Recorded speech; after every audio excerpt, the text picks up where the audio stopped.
तो कल का ये प्रश्न हमने दिया था, आप लोगों को आंसर देना था। प्रश्न था कि संसदीय सरकार के तहत राज्य का प्रधान कौन होता है? इसका आंसर आपको देना था। तो इसका आंसर ये है कि संसदीय सरकार के तहत राज्य का प्रधान होता है संवैधानिक प्रधान। ऑप्शन डी यहाँ पर आपका राइट हो जाएगा। ठीक है, और आगे की सीरीज हम यहीं से स्टार्ट करेंगे, यानी कि कल हमने 80 क्वेश्चन किए थे, आज हम 81 से स्टार्ट करेंगे। नमस्कार, मैं हूं प्रतिमा सिंह और पोल पाथ में आप सभी का फिर से स्वागत है। तो कल की सीरीज हम आगे कंटिन्यू करेंगे और आगे के सारे क्वेश्चन जो कि 200 प्लस इसमें क्वेश्चंस हैं उनको हम देखेंगे। तो संवैधानिक प्रधान की बात यहाँ हुई, ऑप्शन डी आपका राइट हो रहा है। यदि देश स्तर पर देखा जाए तो प्रधान राष्ट्रपति होते हैं, जबकि राज्य स्तर पर जो प्रमुख होता है वो राज्यपाल होते हैं, जबकि वास्तविक प्रधान कौन होता है? मुख्यमंत्री होता है। तो यहाँ पर वास्तविक प्रधान देश स्तर पर प्रधानमंत्री होता है और राज्य स्तर पर मुख्यमंत्री होता है, जबकि संवैधानिक प्रधान देश स्तर पर देखेंगे तो राष्ट्रपति होता है और अगर राज्य के स्तर पर देखेंगे तो राज्यपाल होता है। हालांकि आयोग ने इस क्वेश्चन का आंसर जो है निर्वाचित प्रतिनिधि माना है, यानी कि बी ऑप्शन आयोग के द्वारा माना गया है, और लेकिन सही अगर देखें तो संवैधानिक प्रधान होगा। चलिए आगे देखेंगे हम। अगला क्वेश्चन क्या है? अगला क्वेश्चन कह रहा है कि अध्यक्षात्मक शासन प्रणाली में कार्यपालिका शक्तिशाली होती है क्योंकि विधायिका कमजोर होती है, न्यायाधीशों की नियुक्ति राष्ट्रपति करता है, इसका कार्यकाल स्थिर है, महाभियोग की प्रणाली बहुत पेचीदा है। तो इसको मैंने कई बार कल के सेशन में डिस्कस कर लिया था कि अध्यक्षात्मक शासन प्रणाली में कार्यपालिका शक्तिशाली होती क्योंकि इसका कार्यकाल स्थिर है। इसका कार्यकाल स्थिर है, संसदीय प्रणाली की तरह इसका अनिश्चित कार्यकाल बिल्कुल भी नहीं है। तो ऑप्शन सी यहाँ पर राइट हो जाएगा। इसके पीछे समझने वाली बात यह है कि अध्यक्षात्मक शासन व्यवस्था शक्तियों का पृथक्करण के सिद्धांत पर आधारित होती है। कई बार बताया हमने, प्रमुख कार्यकारी कौन होता है? राष्ट्रपति। राज्य का यही राष्ट्रपति राज्य का वास्तविक अध्यक्ष होता है और ये लोगों के द्वारा प्रत्यक्ष या अप्रत्यक्ष रूप से चुना जाता है। ठीक है, और निश्चित अवधि के लिए चुना जाता है और ये विधायिका के प्रति उत्तरदायी नहीं होता है, बस इसको महाभियोग की प्रक्रिया द्वारा हटाया जा सकता है। इसलिए जो है ये शक्तिशाली होती है। अध्यक्षात्मक शासन प्रणाली में कार्यपालिका के शक्तिशाली होने का यही कारण है। इसमें समन्वय नहीं होता है, कार्यपालिका और विधायिका के मध्य समन्वय नहीं होता है, ये इसका एक दोष है। आगे देखेंगे, और इस तरह के क्वेश्चन बहुत बनते हैं। संयुक्त राज्य अमेरिका का संविधान है कैसा है? लिखित एवं नमनीय, लिखित एवं कठोर, अलिखित एवं कठोर, अलिखित एवं नमनीय। तो संयुक्त राज्य अमेरिका का संविधान कैसा है ये आप सभी को पता है।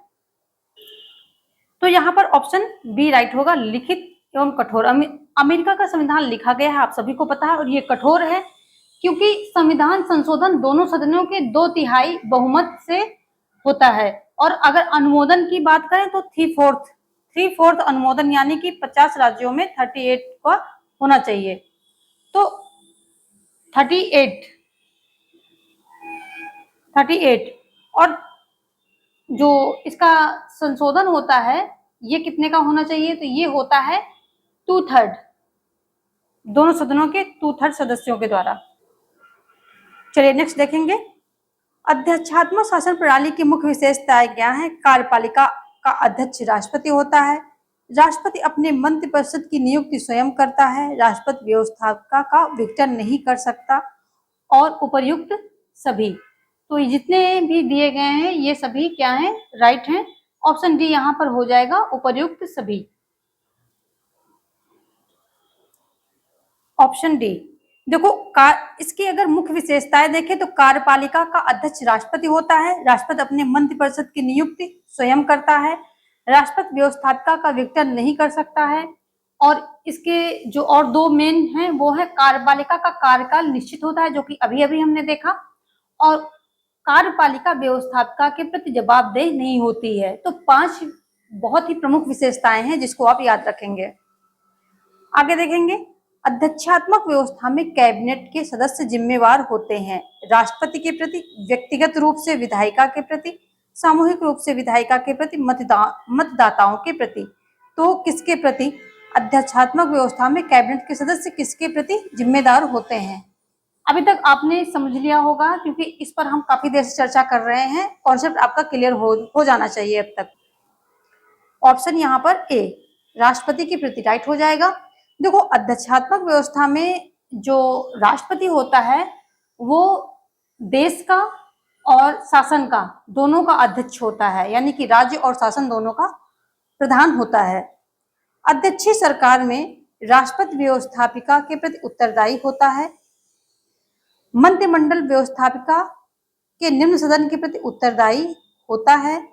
मंत्रिमंडल व्यवस्थापिका के दोनों सदनों के प्रति उत्तरदायी होता है। राष्ट्रपति जनता के प्रति उत्तरदायी होता है। तो यहाँ अध्यक्षीय सरकार की बात हो रही है और ऑप्शन डी सही हो जाएगा, क्योंकि अध्यक्षात्मक सरकार में राष्ट्रपति राज्य का प्रधान और सरकार का प्रधान दोनों होता है, साथ ही साथ उसकी शक्तियां भी वास्तविक होती है और वो जनता के प्रति उत्तरदायी होता है, क्योंकि जनता उसको प्रत्यक्ष या अप्रत्यक्ष रूप से चुनती है और ये जनता के प्रति ही उत्तरदायी होता है। ऑप्शन डी आपका राइट होगा। अगला है, भारतीय संघ प्रमुखता आधारित है संघ व्यवस्था जो पाई जाती है कनाडा में, अमेरिका में, नाइजीरिया में, ऑस्ट्रेलिया में। तो भारतीय संघ बहुत बार बताया है, तो ये कनाडा में किस पर आधारित है? कनाडा पर आधारित संघ व्यवस्था जो है जो वो भारत में अपनाई गई है। तो ऑप्शन यहाँ पर ए राइट होगा। अगला है, निम्नलिखित में से किस एक देश में एकात्मक शासन व्यवस्था नहीं है? एकात्मक शासन व्यवस्था की बात हो रही है, कहां पर नहीं है? तो ये ऑप्शन हो जाएगा डी। एकात्मक शासन व्यवस्था ऐसी स्थित होती है जिसमें संविधान द्वारा शासन की समस्त शक्ति केंद्र में निहित कर दी जाती है, यानी कि जो केंद्र सरकार होती है उसके पास होती है। एकात्मक राज्यों के प्रमुख अगर उदाहरणों की हम बात करें तो Britain, France, Belgium, Japan, Norway इत्यादि ये सभी आ जाते हैं। ठीक है, यहाँ ऑप्शन डी ऑस्ट्रेलिया आपका राइट हो जाएगा, क्योंकि पूछ रहा है नहीं। आगे देखेंगे, किसने एकात्मक राज्य की परिभाषा एक केंद्रीय सरकार के अंतर्गत संगठित राज्य के रूप में दी है? एक केंद्रीय सरकार के अंतर्गत संगठित राज्य के रूप में ये परिभाषा किसने दी है? तो आपका ऑप्शन यहाँ पर ए होगा, स्ट्रॉन्ग ने ये परिभाषा दी है।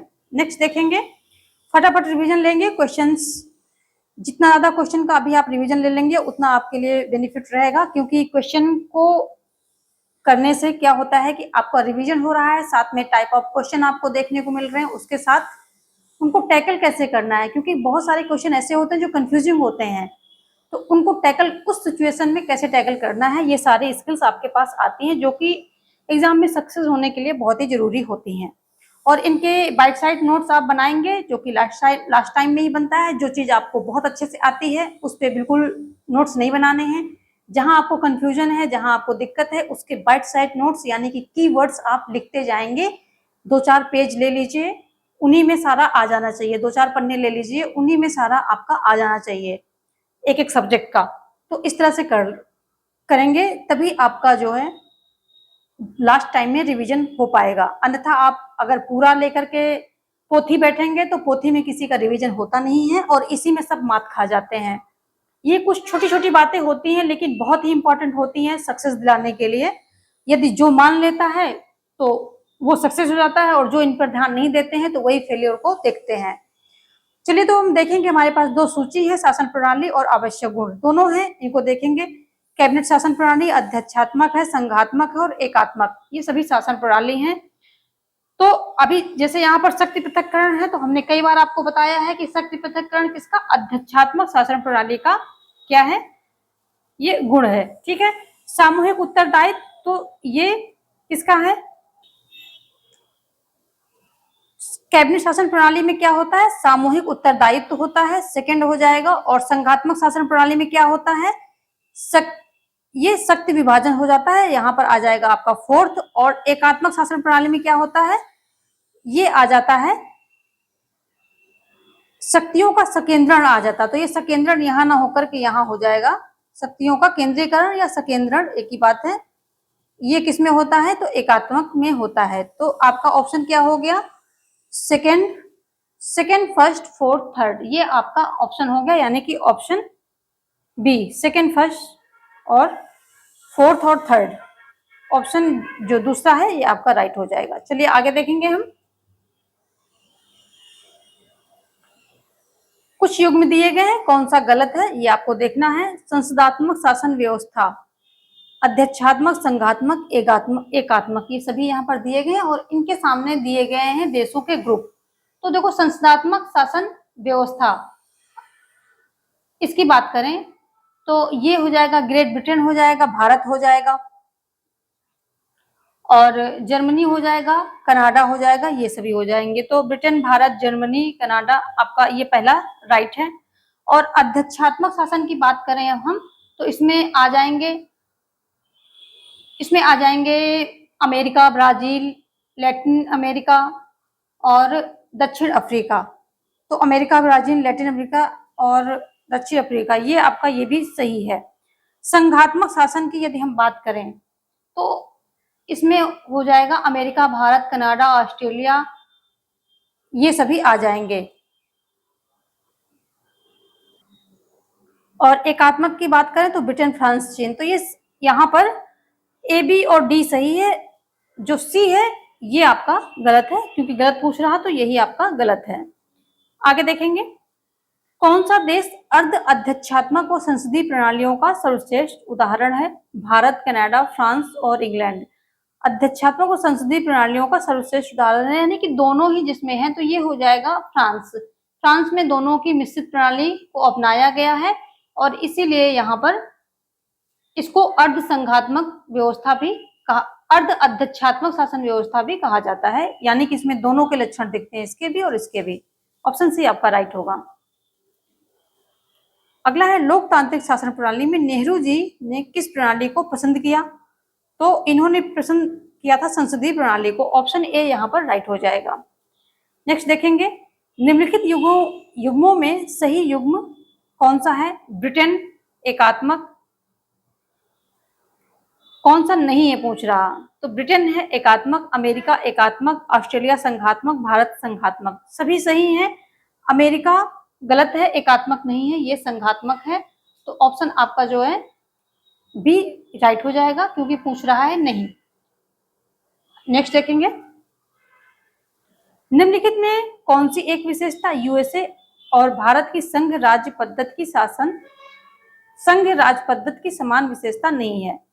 तो कौन सी एक विशेषता है जो यूएसए और भारत के संघ राज्य की समान विशेषता नहीं है? यहाँ पर है, केंद्र और राज्यों में शक्तियों का वितरण, सर्वोच्च न्यायालय का अस्तित्व, न्यायिक संगठन के दो समुच्चय, लिखित संविधान।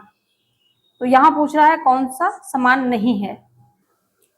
तो यहाँ पर जो न्यायिक संगठन के दो समुच्चय है, ये विशेषता समान नहीं है, क्योंकि भारत में इकहरी न्यायिक प्रणाली को अपनाया गया है और जो अमेरिका है, अमेरिका में दोहरी को अपनाया गया है, दोहरी न्यायिक प्रणाली है यहाँ पर अमेरिका में। चलिए देखेंगे नेक्स्ट क्वेश्चन।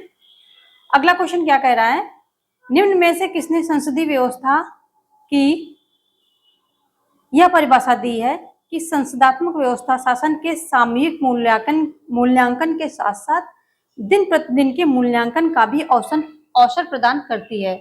तो एक सामयिक समय के अनुसार, यानी कि समय समय पर जो मूल्यांकन होता है, उसके साथ साथ दिन प्रतिदिन यानी कि डे टू डे का मूल्यांकन, इवेल्युएशन की भी बात कौन करता, मूल्यांकन का भी अवसर प्रदान करती है कौन? संसदात्मक व्यवस्था। ऐसा किसने कहा है?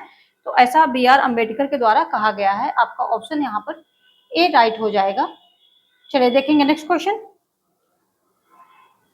अगला है, संसदात्मक एवं अध्यक्षात्मक के रूप में सरकारों का वर्गीकरण निम्न में से किस आधार पर किया जाता है? विधायिका एवं कार्यपालिका के मध्य संबंधों के आधार पर, राजनीतिज्ञों एवं लोक सेवकों के मध्य संबंधों के आधार पर, लिखित अथवा अलिखित संविधान के आधार पर, अनम्य और नमनीय संविधानों के आधार पर। तो ये ऑप्शन आपका ए राइट हो जाएगा। आप सभी को पता है, आप एग्जाम की प्रिपरेशन कर रहे हैं तो इतना तो पता ही होगा कि विधायिका एवं कार्यपालिका के मध्य संबंधों के आधार पर ही जो है सरकारों का वर्गीकरण किया जाता है, अध्यक्षात्मक एवं संसदात्मक। जो संसदात्मक शासन प्रणाली होती है, इसमें विधायिका कार्यपालिका के मध्य जो है समन्वय देखा जाता है, जबकि अध्यक्षात्मक में ऐसा नहीं होता, समन्वय नहीं होता है, दोनों एक दूसरे के प्रति उत्तरदायी नहीं होती हैं। अलग थलग अपना कार्य करती हैं। चलिए देखेंगे अगला क्वेश्चन। द्विसदनात्मक निम्नलिखित शासन प्रणालियों में से किस एक की अनिवार्य विशिष्टता है? द्विसदनवाद। तो जो द्विसदनवाद है ये किसकी एक अनिवार्य विशेषता है? ये हो जाएगा आपका संघात्मक व्यवस्था। जो संघात्मक शासन प्रणाली को द्विसदनात्मक अनिवार्य विशिष्टता होती है, क्योंकि संघात्मक शासन में उच्च सदन राज्यों का सदन होता है, यानी कि राज्यों से प्रतिनिधि वहां पर पहुंचते हैं और राज्यों का प्रतिनिधित्व करते हैं। ठीक है, तो क्या हो जाएगा? संघात्मक व्यवस्था में ऐसा होता है। ऑप्शन यहाँ पर हो जाएगा आपका बी राइट। आगे देखेंगे, निम्नलिखित में से कौन सा पद केवल संसदात्मक शासन प्रणाली में ही पाया जाता है? तो कौन सा पद है जो संसदात्मक शासन प्रणाली में ही पाया जाता है? ये हो जाएगा प्रधानमंत्री, क्योंकि संसदात्मक में प्रधानमंत्री पाया जाता है, हालांकि ऑप्शन सी। और ऐसा इसलिए होता है कि संसदात्मक शासन व्यवस्था में दोहरी कार्यपालिका होती है, एक नाम मात्र की व दूसरी वास्तविक। नाम मात्र की कार्यपालिका राष्ट्रपति के रूप में दे सकते हैं, या फिर कहीं वंशानुगत अगर है तो राजा, सम्राट, साम्राज्ञी ऐसे हो सकता है। और दूसरी होती वास्तविक कार्यपालिका, जिसमें कि प्रधानमंत्री और मंत्रिपरिषद सहित ये सभी जो है वास्तविक शक्तियों का इस्तेमाल करते हैं। ठीक है, तो इसी बात पर है कि जो संसदात्मक शासन व्यवस्था है इसमें प्रधानमंत्री इसी व्यवस्था में पाया जाता है पद। आगे देखेंगे, संसदीय शासन प्रणाली की सफलता के लिए आदर्श स्थित है। एक प्रधान दल व्यवस्था, द्विदलीय व्यवस्था, एक दलीय व्यवस्था और बहुदलीय व्यवस्था। तो संसदीय शासन प्रणाली की सफलता के लिए जो द्विदलीय व्यवस्था होती है इसी को सबसे अच्छा माना गया है। ऑप्शन यहाँ पर बी राइट हो जाएगा। नेक्स्ट देखेंगे, परिसंघ संघवाद से भिन्न है। क्यों भिन्न है? जो परिसंघ है वो संघवाद से भिन्न है क्योंकि इसके सदस्य संप्रभु सत्ता रखते हैं। ठीक है, इसके सदस्य संप्रभु सत्ता रखते हैं। ऑप्शन डी यहाँ पर राइट हो जाएगा। बाकी के ऑप्शन दिए गए हैं उनको आप पढ़ लीजिए। इसको समझते हैं। देखो, परिसंघ और संघवाद क्या है? संघवाद क्या है? फेडरेशन है। फेडरेशन है, ये फेडरेशन है। और ये क्या है? कन्फेडरेशन। कन्फेडरेशन अंतर क्या है? जो कन्फेडरेशन यानी परिसंघ के अंतर्गत होते हैं, सभी राज्य आते हैं और किसी कुछ विशेष बातों के लिए, निश्चित बातों के लिए ये अपना मतलब संगठित होते हैं। और लेकिन ये क्या होते हैं? संप्रभु। सभी राज्य क्या होते हैं? संप्रभु सत्ता रखते हैं। लेकिन अगर हम संघ की बात करें, ठीक है, संघ की बात करें तो संघ में जितने भी राज्य होंगे वो केंद्र के अधीन होते हैं। सभी राज्य केंद्र के अधीन होते हैं। तो जितने भी राज्य एक बार फेडरेशन के अंतर्गत आ जाते हैं तो वो कैसे केंद्र के अधीन हो जाते हैं। तो जैसे हमारा ये क्या है? भारत है। और कन्फेडरेशन की बात करें तो ये अमेरिका का आप देख सकते हैं, ये कन्फेडरेशन है और भारत जो है फेडरेशन है। यहां से आप समझ लीजिए।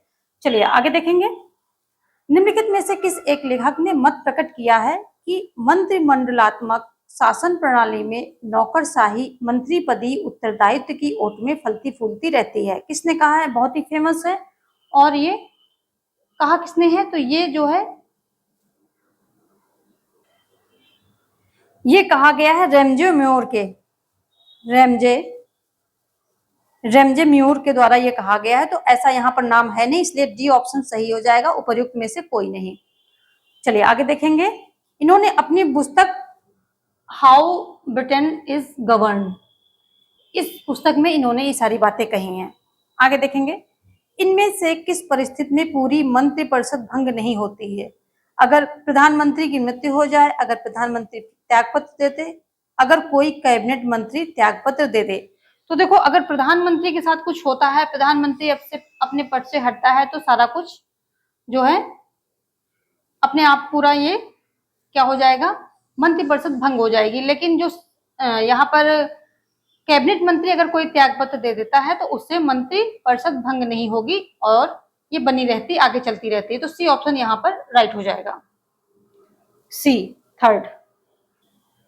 चलिए नेक्स्ट देखते हैं, किसने कहा कि संसदीय व्यवस्था दल की भावना को सघन बनाती है और हमेशा इसे जीवंत रखती है? तो ऐसा कहने वाले लॉर्ड ब्राइस हैं। ऑप्शन सी आपका राइट हो जाएगा। अगला है, एकात्मक राज्य वह है जिसमें समस्त सत्ता व शक्ति एक केंद्र में निहित रहती है, जिसकी इच्छा और जिसके अभिकर्ता संपूर्ण क्षेत्र में वैधानिक रूप से सर्वशक्तिमान होते हैं। यह कथन किसका है? तो यहाँ पर आपके सामने दिए गए हैं 4 ऑप्शन और इसमें से आपको एक राइट आंसर देखना है। तो ये हो जाएंगे हरमन फाइनर। बाकी के जो ऑप्शन है आप पढ़ सकते हैं। राइट ऑप्शन आपका हरमन फाइनर है।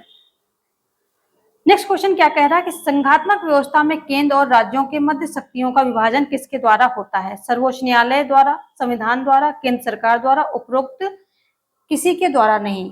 तो संघात्मक व्यवस्था में केंद्र और राज्य के मध्य शक्तियों का विभाजन किसके द्वारा होता है? ऑप्शन यहाँ पर हो जाएगा बी, संविधान द्वारा। क्योंकि जो संघात्मक व्यवस्था होता है उसमें संविधान का बहुत रोल होता है। शक्तियां कैसे बटेंगी, कितनी कितनी बटेंगी, क्या क्या किसके अधिकार क्षेत्र हैं, ये सभी संविधान में होता है और उसी के अकॉर्डिंग सारा विभाजन हो जाता है। आगे देखेंगे, जैसे कि अपने भारत में समवर्ती सूची, राज्य सूची और संघ सूची दी गई है, जो कि 7वीं अनुसूची में ये सभी सूचियां आपको मिल जाएंगी। तो उसमें क्या है, शक्तियों का विभाजन ही तो मिलता है, वही चीज है। आगे देखेंगे, निम्नलिखित में से किसने राज्यों का वर्गीकरण गणतंत्र, जनतंत्र, कुलीन तंत्र तथा राजतंत्र में किया है? तो ऐसा करने वाले मॉन्टेस्क्यू हैं। बाकी के ऑप्शन आप देख सकते हैं। ऑप्शन डी आपका राइट है। मॉन्टेस्क्यू आपका जो है राइट आंसर हो जाएगा। चलिए देखेंगे नेक्स्ट क्वेश्चन। नेक्स्ट क्वेश्चन क्या है कि संघात्मक शासन व्यवस्था का किसे विशेषज्ञ माना जाता है? तो जो संघात्मक शासन व्यवस्था है इसका विशेषज्ञ माना जाता है केसी वियर को। बाकी के ऑप्शन आप पढ़ लीजिए। ऑप्शन सी आपका राइट हो रहा है। नेक्स्ट क्वेश्चन देखेंगे। यहाँ पर 2 सूची है, सरकार के प्रकार हैं और देश के नाम है। देख लेते हैं यहाँ पर। तो सबसे पहला है आपका संसदीय, संघीय, रिपब्लिकन। तो देखो, संसदीय व्यवस्था है और संघीय है, ये क्या है, भारत है। सबसे पहले आपका आ जाता है यहाँ पर सेकंड। सबसे पहला आपका आएगा यहाँ पर सेकंड और फिर आएगा अध्यक्षात्मक, संघीय, रिपब्लिकन। तो अध्यक्षात्मक व्यवस्था कहाँ पर है? अमेरिका में है और साथ में संघीय व्यवस्था भी है। तो ये हो जाएगा आपका America, United state of America, यानी कि 4th। फिर आ जाता है संसदीय एकात्मक राजतंत्र। तो ये जो संसदीय एकात्मक राजतंत्र है ये कहाँ है? United kingdom. यहाँ पर संसदीय व्यवस्था है और एकात्मक राजतंत्रात्मक व्यवस्था है। तो ये यहाँ पर आ जाएगा आपका फर्स्ट।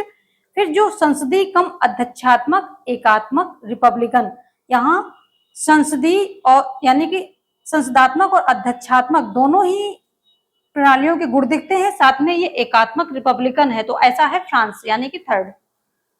तो ये हो गया आपका second, fourth, first, third. Second, fourth, first, third, option D आपका राइट हो रहा है।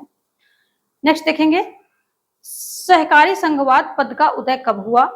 तो जो सहकारी संघवाद पद है इसका उदय कब हुआ? यहाँ पर 4 ऑप्शन दिए हैं, प्रथम विश्व युद्ध के बाद, और आप सारे ऑप्शन पढ़ लीजिए। ऑप्शन डी यहाँ पर राइट हो जाएगा, द्वितीय विश्व युद्ध के बाद।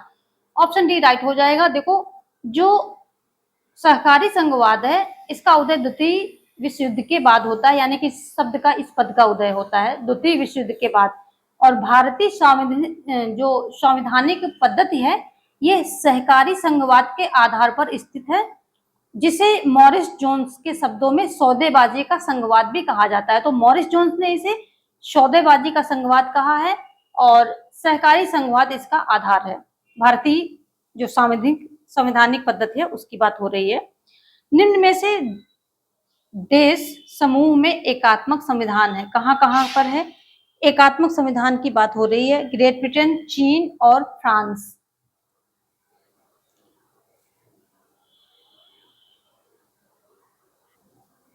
तो यहाँ पर बहुत सारे ऑप्शन दिए गए हैं। आपका ऑप्शन ए यहाँ पर राइट है। ग्रेट ब्रिटेन, चीन, फ्रांस, ये सभी क्या है? यहाँ पर एकात्मक संविधान स्थित है। ठीक है, ग्रेट ब्रिटेन हो गया, फ्रांस, चीन, श्रीलंका भी उसी में आ जाएगा। जबकि अगर हम बात करें संघात्मक शासन व्यवस्था की तो America, Canada, Australia, Switzerland, Bharat, इन सभी में संघात्मक है। सभी याद करते रहिए, इस तरह के क्वेश्चन बहुत फंसते हैं। थोड़ा सा मेमोराइजेशन आपको गलत आंसर देने से बचा लेगा। अगला है देशों के समूह को पहचानिए जो एक दलीय राज्य है। यहाँ पर बहुत सारे देशों के समूह दिए गए हैं और जो एक दलीय यहाँ पर राज्य, एक दलीय राज्य जो है यानी कि एक दल का डोमिनेशन है, वो आपको राज्य बताने हैं। तो चीन, उत्तर कोरिया और वियतनाम। ऑप्शन डी आपका राइट हो जाएगा। बाकी का ऑप्शन आप पढ़ सकते हैं, लेकिन ये डी आपका राइट ऑप्शन है। नेक्स्ट देखेंगे। आपका समय हम बर्बाद नहीं करना चाहते हैं, इसलिए सीधा आंसर पर आते हैं। बाकी आप पढ़ना चाहे तो बाकी के आंसर भी पढ़ के अपना कॉन्सेप्ट क्लियर कर सकते हैं। अगला है अध्यक्षात्मक शासन जिन सिद्धांतों में परिचालित होता है वे हैं। अध्यक्षात्मक शासन की बात हो रही है, तो यहाँ पर शक्ति पृथक्करण दिया गया है। राज्याध्यक्ष वास्तविक कार्यपालिका शक्तियों का प्रयोग करता है। राष्ट्रपति व्यवस्थापिका के प्रति उत्तरदायी नहीं होता है। राष्ट्रपति व्यवस्थापिका के प्रति उत्तरदायी होता है। तो यहाँ पर जो 3 ऑप्शन दिए गए हैं ये आपके राइट हैं, यानी कि पहला, दूसरा और चौथा। जो तीसरा है, पहला, दूसरा और तीसरा, ये राइट है। जो चौथा है राष्ट्रपति व्यवस्थापिका के प्रति उत्तरदायी होता है, तो ये गलत है। यहाँ पर देख लेते हैं, ये गलत है, बाकी सभी आपके ये राइट है। तो आपका ऑप्शन हो जाएगा फर्स्ट, सेकंड एंड थर्ड, ये राइट, ए ऑप्शन राइट है। नेक्स्ट देखेंगे। निम्नलिखित में से किसने अपने संविधान में इकाइयों को संघ से पृथक होने का अधिकार दिया है? संघ से पृथक होने का अधिकार किसने दिया है? देखो, अभी अभी हमने फेडरेशन और कन्फेडरेशन की बात की थी, और उसी से ये क्वेश्चन भी आपका निकल करके आता है। ठीक है, क्योंकि संयुक्त राज्य अमेरिका के राज्य कैसे किसी विशेष बातों या किसी विशेष उद्देश्य को लेकर के संगठित हुए थे, एक साथ आए थे, और इनको संविधान में अलग होने का अधिकार दिया गया है। ठीक है, तो ये हुआ क्या, कन्फेडरेशन। ये केंद्र के अधीन नहीं है, ये निकल सकते हैं। हालांकि फिर जो आगे के राष्ट्रपति थे उन्होंने इस पे कुछ रिस्ट्रिक्शन लगाए थे, तो वो आप और आगे डेप्थ में पढ़ेंगे तो बात होगी। लेकिन अगर इस क्वेश्चन के अकॉर्डिंग देखें तो ऑप्शन ए आपका राइट हो जाएगा। ठीक है, और राज्य एवं इकाइयों के अलग अलग संविधान भी होते हैं, ये भी आप याद रखेंगे। यहाँ पर संविधान भी अलग अलग होते हैं, दोहरी नागरिकता होती है, ठीक है, और दोहरी जो न्याय प्रणाली होती है वो भी दोहरी होती है। तो ये सभी चीजें आप ध्यान रखेंगे, क्योंकि जो यहाँ पर राज्य हैं वो संप्रभु सत्ता रखते हैं। चलिए आगे देखेंगे हम। कनाडाई फेडरेशन के संबंध में त्रुटिपूर्ण कथन को पहचानना है आपको, तो देखते हैं, कथन पे आ जाते हैं। संसदवाद को संघवाद से जोड़ने वाला कनाडा पहला देश है। डोमिनियन और प्रांत अपनी शक्तियां संविधान से प्राप्त करते हैं, और शेष शक्तियां फेडरेशन को दी गई हैं। प्रांतों के उपराज्यपाल प्रांतीय विधानसभा द्वारा निर्वाचित होते हैं। तो ये हो रहा है, आपकी कनाडाई फेडरेशन के बारे में बात हो रही है। तो ऑप्शन डी यहाँ पर रॉन्ग है, बाकी सभी राइट हैं। तो त्रुटिपूर्ण देखना है, ये आपका आंसर हो जाएगा। आगे देखेंगे। निम्नांकित में से कौन फेडरल गवर्नमेंट का लेखक है? तो यहाँ पर केसीवियर, लास्की, जेनिंग्स, ब्राइस, इतने सारे ये नाम दिए गए हैं। इनमें से आपको देखना है कि कौन है, इस पुस्तक का लेखक कौन है फेडरल गवर्नमेंट। तो ये हो जाएगा केसीवियर। फेडरल गवर्नमेंट, इस बारे में इनके काफी ज्यादा इन्होंने विचार अपने दिए हैं। तो ऐसा कुछ क्वेश्चन आता है फेडरल गवर्नमेंट के बारे में, तो आप यदि आपको कंफर्म नहीं है तब केसीवियर दे सकते हैं। चलिए आगे देखेंगे। अध्यक्षात्मक व्यवस्था में राष्ट्रपति प्रधान है, कौन सा है? राज्य का, सरकार का, राज्य तथा सरकार दोनों का, उपयुक्त में से कोई नहीं। तो अभी हमने बात की थी, जो अध्यक्षात्मक शासन व्यवस्था है उसमें जो प्रधान होता है यानी कि राष्ट्रपति होता है, वो राज्य तथा सरकार दोनों का होता है। ऑप्शन सी यहाँ पर राइट हो जाएगा। चलिए आगे देखेंगे। अगला क्या है? निम्नलिखित में से सहकारी संघवाद का लक्षण क्या है?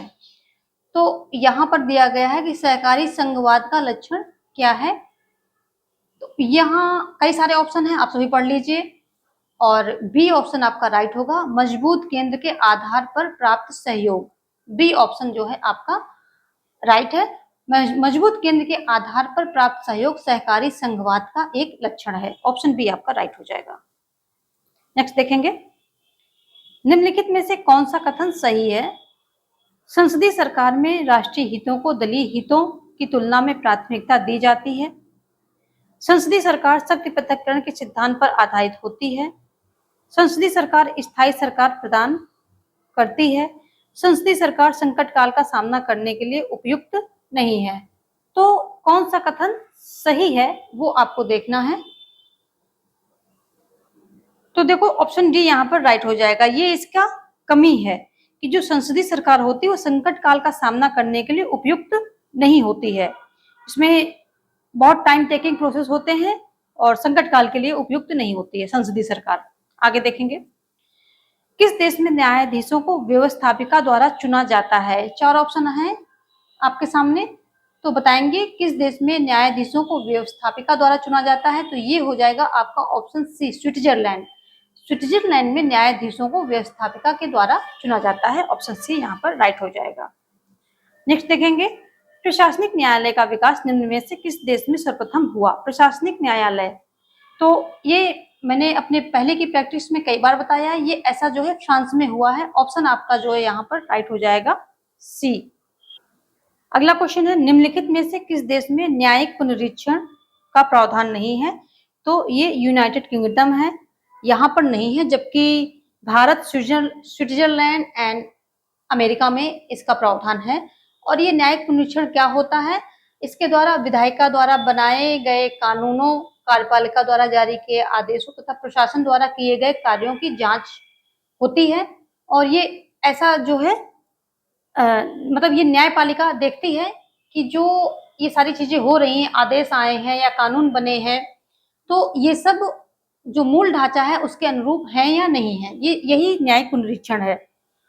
आगे देखेंगे, निम्नलिखित कथनों पर ध्यान दीजिए और एक कथन ए, दूसरा उसका कारण आर है। कथन क्या कह रहा है कि 20वीं सदी में विधायिकाओं के पतन के रूप में संसदीय शक्ति में प्रभावी कमी देखी गई है। और दूसरा कह रहा है कि अधिकांश विधायिकाएं बातों की दुकान में बदल गई हैं जो रबर स्टैंप की तरह काम करती हैं। तो यहाँ पर दोनों ऑप्शन है, नीचे वही आपका जो हमेशा दिया जाता है, दोनों सही है, इसकी व्याख्या सही नहीं हो रही है, या दोनों सही है, व्याख्या भी सही है, दोनों गलत हैं, दोनों सही हैं। इस तरह करके चार ऑप्शन है और आपको इसमें राइट आंसर बताना है। तो राइट आंसर आपका ए हो जाएगा। कथन ए तथा कारण दोनों ही सत्य हैं और आर ए की सही व्याख्या कर रहा है। ठीक है, ये ए तथा आर सही है और आर ए की सही व्याख्या कर रहा है। ऑप्शन ए यहाँ पर राइट हो जाएगा। नेक्स्ट देखेंगे, सूची फर्स्ट सेकंड का मिलान करना है और कूट का जो है प्रयोग करना है, पर कूट यहाँ पर दिया नहीं, चलो हम ऐसे ही देख लेंगे। तो फ्रांस, यूके, यूएसए, भारत, यहाँ पर ये सारी चीजें आपको दी गई हैं और इनका आंसर हम निकालना है। तो सबसे पहले देखेंगे फ्रांस, दो प्रकार के न्यायालय यानी कि थर्ड हो जाएगा। अगर हम यूके देखें तो सर्वसत्ताधारी संसद होती है और इसे यूके की संसद को, ब्रिटेन की संसद को सभी संसदों की जननी भी कहा जाता है, तो यहाँ 4 हो जाएगा। और यूएसए के द्वारा अगर हम देखें, यूएसए का देखें तो ये क्या है, न्यायिक समीक्षा हो जाएगा यानी कि फर्स्ट हो जाएगा। और भारत देखें तो यहाँ पर विधि द्वारा स्थापित क्रियाविधि हो जाएगी।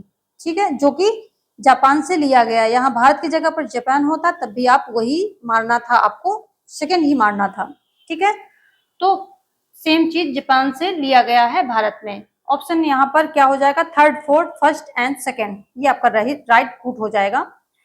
चलिए लिख देते हैं, third, fourth, first and second, ये आपका आंसर है।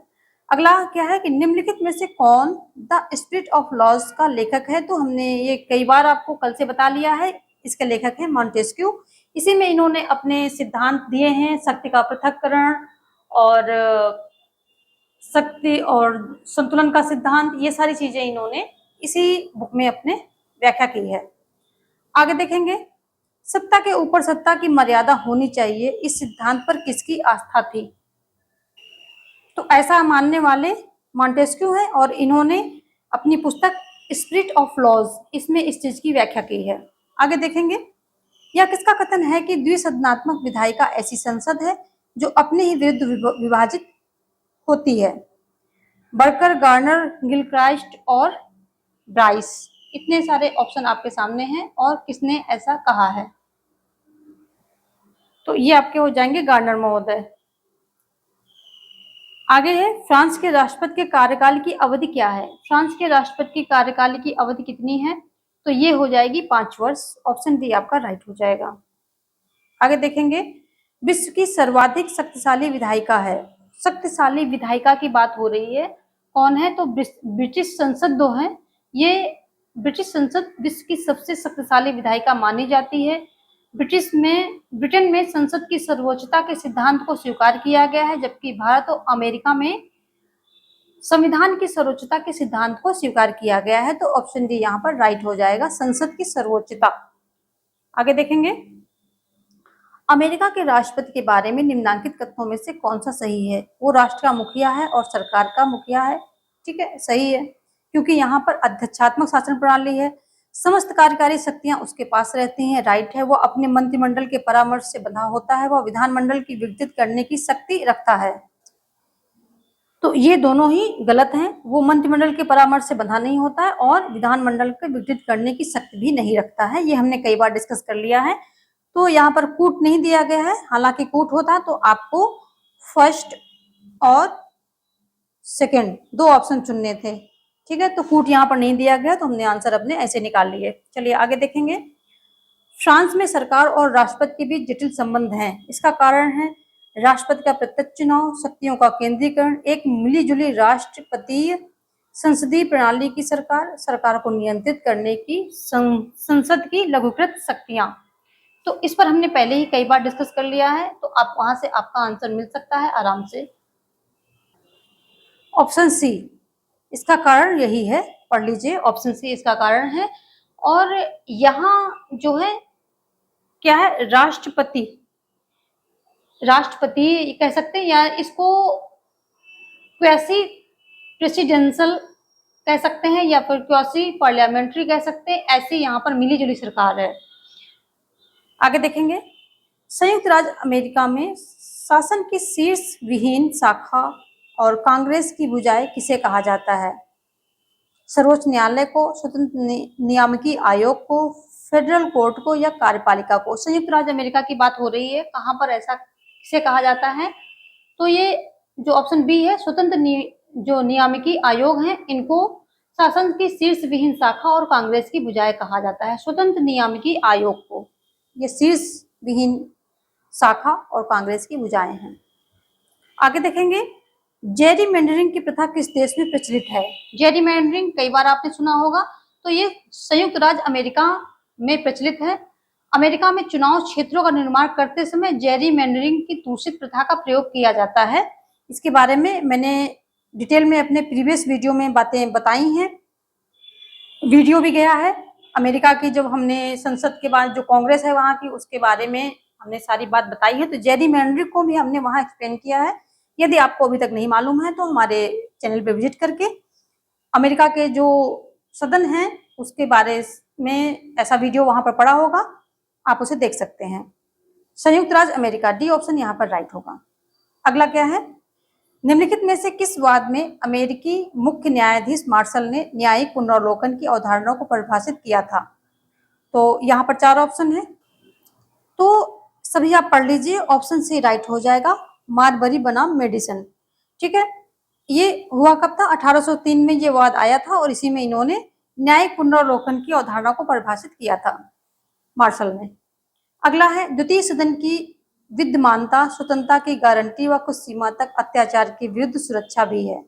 द्वितीय सदन की विद्यमानता, यह किसका कथन है या ये फिर किसने कहा है? ऐसा किसके द्वारा कहा गया है? तो ये कहा गया है गार्नर के द्वारा।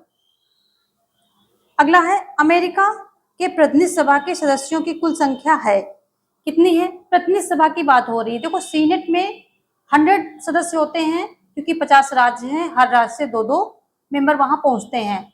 लेकिन प्रतिनिधि सभा के सदस्यों की कुल संख्या कितनी है?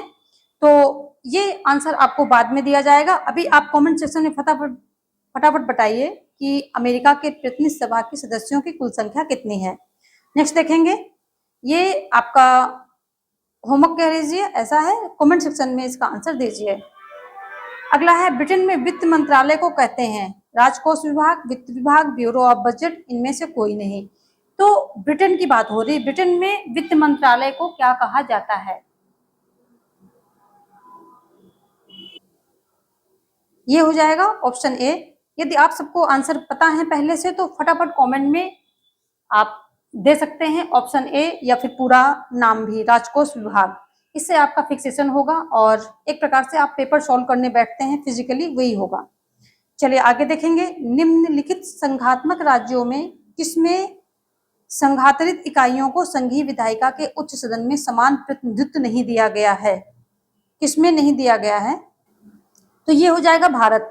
जो भारत का राज्यसभा है उसमें अलग अलग राज्यों से उसके क्षेत्रफल के हिसाब से, वहां की जनसंख्या के अकॉर्डिंग अलग मतलब डिफरेंस रहता है, मेंबर्स जो पहुंचते हैं। जैसे कि उधर सेवन सिस्टर्स से देखो तो सारे वहां से कम पहुंचते हैं, 1-2 करके पहुंचते हैं। और अगर यूपी का देखो तो यहाँ से 80 पहुंचते हैं, सॉरी 80 तो लोकसभा में पहुंचते हैं। आप बताइए राज्यसभा में यूपी की सीटें कितनी हैं? सबसे ज्यादा हैं, इतना मैं बता रही हूँ, लेकिन कितनी है वो आप मुझे कमेंट सेक्शन में बताएंगे।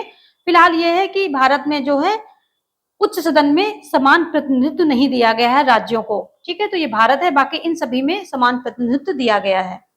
आगे देखेंगे। निम्नलिखित में से किस देश में विधि का शासन नहीं पाया जाता है? विधि का शासन नहीं पाया जाता है तो ये हो जाएगा, देखो विधि का शासन आपका संयुक्त राज्य अमेरिका में पाया जाता है, भारत में भी पाया जाता है, और अगर हम देखें तो ग्रेट ब्रिटेन में भी पाया जाता है। लेकिन जो फ्रांस है यहाँ नहीं पाया जाता, यहाँ अलग प्रशासनीय विधि और प्रशासकीय न्यायालय होते हैं, ठीक है। प्रशासकीय विधि और प्रशासकीय न्यायालय होते हैं, ये फ्रांस हो जाएगा आपका। ब्रिटेन का प्रधानमंत्री मनोनीत होता है, चयनित होता है, निर्वाचित होता है या नियुक्त होता है? कैसा होता है ब्रिटेन का प्रधानमंत्री? तो ये नियुक्त होता है, ऑप्शन डी राइट हो जाएगा। और ब्रिटेन की जो प्रणाली है वो भारत में अपनाई गई है शासन पद्धति, तो भारत में भी प्रधानमंत्री क्या होता है? नियुक्त होता है। रिलेट करते चाहिए क्वेश्चंस को, उससे आपको मेमोराइजेशन में काफी आसानी होने वाली है। विश्व में सबसे पुराना द्वितीय सदन है कौन सा है? राज्यसभा है, राज्यसभा है, अमेरिकन सीनेट है या कनाडा का सीनेट है? तो विश्व में सबसे शक्तिशाली द्वितीय सदन, सॉरी सबसे पुराना द्वितीय सदन, ऑप्शन बी राज्यसभा राइट हो जाएगा। राज्यसभा को कुलीन तंत्रीय संस्था भी कहा जाता है, ठीक है, क्योंकि इसकी सदस्यता का आधार वंशगत है, यानी कि वंशानुगत है। और राज्यसभा विश्व में सबसे पुराना द्वितीय सदन है, ध्यान रखेंगे। अगला है निम्न में से विश्व का सबसे शक्तिशाली द्वितीय सदन कौन सा है? तो ये हो जाएगा सीनेट द्वितीय सदन। सबसे शक्तिशाली द्वितीय सदन कौन है? तो ये हो जाएगा सीनेट, संयुक्त राज्य अमेरिका की व्यवस्थापिका का द्वितीय सदन सीनेट विश्व का सबसे शक्तिशाली द्वितीय सदन है, ठीक है।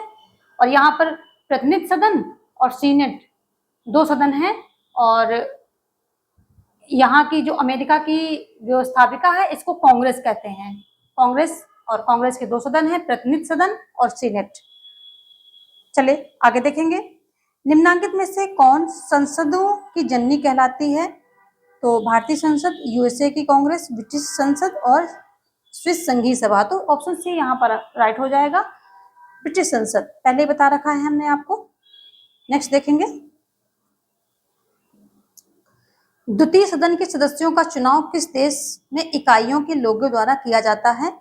तो ये हो जाएगा यूएसए, ऑप्शन बी यहाँ पर राइट हो जाएगा, क्योंकि अमेरिकी कांग्रेस के द्वितीय सदन जो कि सीनेट है, जिसका नाम सभी इकाइयों को, इसमें जो है सभी इकाइयों को समान प्रतिनिधित्व प्रदान किया गया है, यानी कि हर एक राज्य से 2-2 मेंबर वहां पहुंचते हैं और प्रत्येक इकाई के द्वारा अपने प्रतिनिधि भेजे जाते हैं, यानी कि वो वहीं से चूज होकर के आते हैं।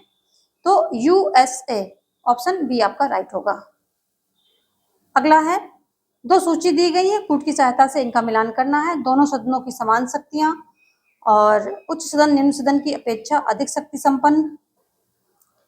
ये स्विट्जरलैंड हो जाएगा, जो कि मिसप्रिंट होके 4th ऑप्शन ये जो है स्विट्जरलैंड यहाँ पर आएगा, तो ये हम यहाँ 4th कर लेंगे। उच्च सदन निम्न सदन की अपेक्षा अधिक शक्ति संपन्न है, तो ये हो जाएगा अमेरिका, फर्स्ट कर लेंगे। निम्न सदन उच्च सदन की तुलना में अधिक शक्ति संपन्न है, तो ये हो जाएगा हमारा भारत, यानी कि सेकंड करेंगे हम यहाँ। और नेशनल असेंबली सरकार गिरा सकती है, तो ये हो जाएगा फ्रांस, यानी कि हम यहाँ थर्ड करेंगे। ऑप्शन आपका है fourth, first, second, third. Option A right हो जाएगा आपका। अगला देखेंगे, निम्नलिखित में से किन देशों में अवशिष्ट शक्तियां राज्यों इकाइयों पर निर्भर करती हैं? संयुक्त राज्य अमेरिका, भारत, स्विट्जरलैंड, ऑस्ट्रेलिया। तो हो जाएगा ये ऑस्ट्रेलिया, संयुक्त अमेरिका और स्विट्जरलैंड 1, 2, 4, 1, 3 और 4। भारत नहीं होगा यहाँ पर। अवशिष्ट शक्तियां यहाँ केंद्र के पास रहती हैं, तो ये भारत नहीं होगा, बाकी तीनों ही हैं। आगे देखेंगे, ऑप्शन डी इसी प्रकार आपका राइट हो रहा है। चीन में निम्न अंगों में से किसके पास वास्तविक सत्ता है? राष्ट्रीय जन कांग्रेस, राष्ट्रपति स्थायी समिति या उप अध्यक्ष? किसके पास जो है वास्तविक सत्ता है? तो ये हो जाएगा स्थायी समिति। ऑप्शन सी यहाँ पर राइट हो जाएगा। चीन में स्थायी समिति के पास वास्तविक सत्ता है। आगे देखेंगे, निम्न अंगों में से अमेरिकन संविधान में संतुलन रखने वाला पहिया कौन सा माना जाता है? राष्ट्रपति है, सर्वोच्च न्यायालय है, सीनेट है और प्रतिनिधि सभा है। इतनी सारी बातें हैं, तो सर्वोच्च न्यायालय जो है इसी को संयुक्त राज्य अमेरिका में संविधान में संतुलन बनाए रखने हेतु महत्वपूर्ण अंग माना जाता है। ऑप्शन बी आपका राइट हो जाएगा। आगे देखेंगे, इंग्लैंड की संसद सब कुछ करने में सक्षम है सिवा औरत को आदमी और आदमी को औरत बनाने के। निम्नलिखित में से ये कथन किसका है? तो ये कथन है आपका डी लोम्बे। डी लोम्बे है कि औरत को आदमी और आदमी को औरत नहीं बनाती, बाकी सब कुछ कर सकती है। तो ये डी लोम्बे ऐसा बोलते हैं इंग्लैंड की संसद, क्योंकि सर्वोच्च है वो। अमेरिकी राष्ट्रपति का कार्यकाल है। अमेरिकी राष्ट्रपति का कार्यकाल आप सभी को पता होना चाहिए कि ये 4 वर्ष का होता है। हर 4 वर्ष में वहां चुनाव होते हैं और बीच में कोई चुनाव अमेरिका में कंडक्ट नहीं कराया जाता है। कोई पद खाली होने पर तो उसके नीचे के जो पदाधिकारी होते हैं या उनके लिए जो पहले से निश्चित होता है कि अगर ये पद खाली होता तो ये अधिकारी इस पद को ले लेगा, तो वैसे ही वो बचे हुए कार्यकाल को वही अधिकारी पूरा कर देता है। बीच में कोई भी चुनाव नहीं होते हैं, जो कि बहुत अच्छी बात है। हमारे इंडिया में चुनाव ही होते रहते हैं। अगला है, किस देश के राष्ट्रपति को स्वविवेकी अधिकार प्राप्त है? स्वविवेकी अधिकार किस देश के राष्ट्रपति को प्राप्त है? अमेरिका है, फ्रांस है, स्विट्जरलैंड है और इंग्लैंड के सम्राट हैं। इतने सारे आपके पास जो है ऑप्शन है और आपको यहाँ पर एक करना है, तो यहाँ पर हो जाएगा फ्रांस के राष्ट्रपति। फ्रांस के राष्ट्रपति को स्वविवेकी अधिकार प्राप्त है। फ्रांस में 5वें गणतंत्र में फ्रेंच संविधान के द्वारा सरकार की एक अर्ध राष्ट्रपति प्रणाली निर्धारित की गई है। ठीक है, तो यहाँ ऑप्शन बी आपका राइट हो जाएगा। स्वविवेकी अधिकार फ्रांस के राष्ट्रपति को मिले हुए हैं। अगला है, चीन संविधान के अनुच्छेद 1 से संबंधित कथनों पर विचार कीजिए। तो यहाँ पर कथन है, जनता के जनवादी अधिनायकवाद के अंतर्गत जनवादी चीन गणराज्य एक समाजवादी राज्य है। दूसरा है, इसका नेतृत्व चीन की जनता करती है और तथा यह मजदूरों एवं किसानों के गठजोड़ पर आधारित है। तो इसका जो है राइट आंसर आपको देखना है, तो ऑप्शन ए यहाँ पर राइट हो जाएगा। केवल एक सही है, यानी कि पहला जो है वही सही है, दूसरा नहीं सही है। ऑप्शन ए राइट हो जाएगा। आगे देखेंगे, निम्नांकित में से कौन सा अमेरिकी प्रतिनिधि सदन से संबंधित नहीं है? अमेरिकी प्रतिनिधि सदन से कौन जो है संबंधित नहीं है?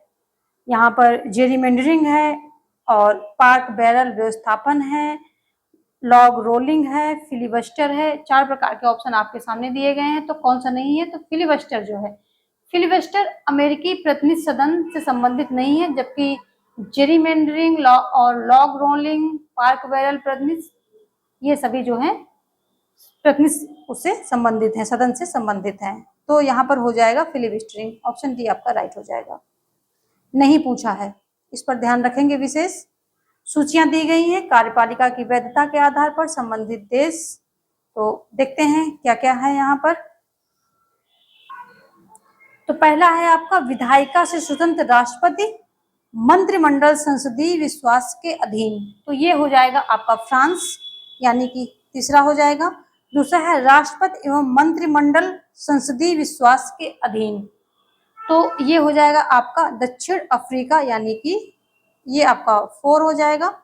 फिर आएगा मंत्रिमंडल संसदीय विश्वास के अधीन, तो जब मंत्रिमंडल संसदीय विश्वास के अधीन, ये होगा यूनाइटेड किंगडम, तो यहाँ पर आपका फर्स्ट आ जाएगा। और राष्ट्रपति विधायिका स्वतंत्र, तो ये हो जाएगा संयुक्त राज्य अमेरिका, तो ये हो जाएगा 3-4-1-2, 3-4-1-2, ऑप्शन बी यहाँ पर राइट होगा।